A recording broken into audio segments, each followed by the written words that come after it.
Hi అండి, welcome back to Madhu's cakes and vlogs. మీకు ఈ వీడియోలో అయితే ఒక కేక్ మీద ఇంకొక కేక్ని ఏ విధంగా స్టాక్ చేశానో ఒకసారి మీకు చూపిస్తున్నాను చూడండి.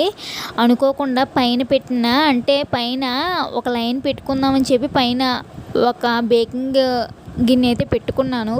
కానీ చూసారా, నేను అది తీసే టైంకి సైడ్కి పడిపోయింది అనమాట. చేయి జారిపోయి పడిపోయింది.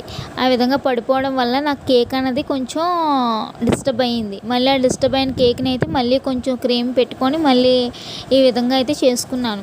అయినా అంతలా చేసుకున్నా సరే మళ్ళీ ఇంకొకసారి కూడా డిస్టర్బ్ అయ్యింది. మీకు కేకు పైన స్టాక్ చేసిన తర్వాత కూడా కనిపిస్తుంది చూడండి.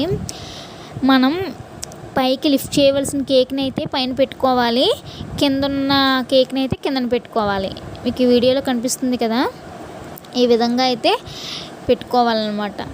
మనకి కొంచెం కూలింగ్ అయితే అవ్వాలండి. ఈ విధంగా 2 టైర్ కేక్స్ అయితే కొంచెం కూలింగ్ అవ్వాలి. కూలింగ్ అయితే మనకి ఈజీగా తీయడానికి అయితే వస్తుంది. ఈ విధంగా పైన ఒక కేక్ నుంచి ఇంకో కేక్ అయితే ఈ విధంగా స్టాక్ చేసుకున్నాను. అలా స్టాక్ చేసుకున్నా సరే మీకు కనిపిస్తుంది చూడండి, చిన్న చిన్న డ్యామేజ్లు అయితే కనిపిస్తాయి. ఈ డ్యామేజ్ని కూడా మనం ఇలా స్టాక్ చేసిన తర్వాత డ్యామేజ్లు ఉన్నా సరే మనం ఏ స్క్రాపర్తో దేనితోనే చేసామనుకోండి ఇంకా ఎక్కువ డ్యామేజ్ అవుతూ ఉంటుంది. కనుక బిగినర్స్కి అయితే కొంచెం జాగ్రత్తగా ఇలా స్టాక్ చేసినప్పుడు చాలా జాగ్రత్తగా కంగారు పడకుండా అయితే చేయండి. నాకైతే ఆ రోజు టైం అయిపోతుందని చాలా కంగారుగా అయితే ఒకదాని మీద ఒక స్టాక్ చేసాను. ఎందుకంటే ఇది ఇంట్లో వారికే కాబట్టి ఇబ్బంది లేదు, బయట వాళ్ళకి అయితే మాత్రం కొంచెం ఇబ్బంది కదా. అందువల్ల కొంచెం జాగ్రత్తగా చూసి అయితే చూసుకోండి. అలాగే నా ఛానల్లో చాలా కేక్ వీడియోస్ ఉన్నాయి, బిగినర్స్కి ఖచ్చితంగా సబ్స్క్రైబ్ చేసుకొని సపోర్ట్ చేయండి. Thank you.